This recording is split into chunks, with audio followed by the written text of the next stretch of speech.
बहर बहर की डिक्शनरी मानी है समंदर, और शायरी के लिहाज से आप बहर कहते हैं एक रिदमिक पैटर्न या एक रवानी को जिसके बगैर शेर शेर नहीं होता। चुनांचे मौसीकी की रिवायत शेर व शायरी के साथ चलती है।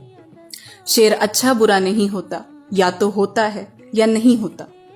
शेर शेर बनने से पहले एक आवाज है, और इस आवाज की पैमाइश की पूरी एक मैथमेटिक्स है।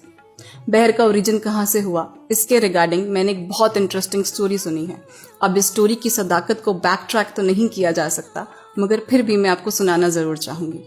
शायरी अरब से पर्शिया, पर्शिया से हिंदुस्तान आई, तो आपने कभी ये सोचा कि अरब के लोगों ने ये मीटर का इजाद कैसे किया? लंबे तवील सफर और ऊंट की वजह से।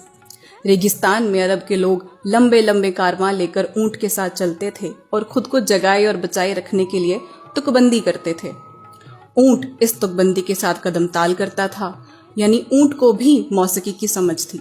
ऊंट के 4 हैवी स्टेप्स को लेकर अरब के लोगों ने एक मीटर इजाद किया, और ये मीटर फिर स्पोकन लैंग्वेज में लॉन्ग और शॉर्ट साउंड ऑल्टरेशंस के बाद आया।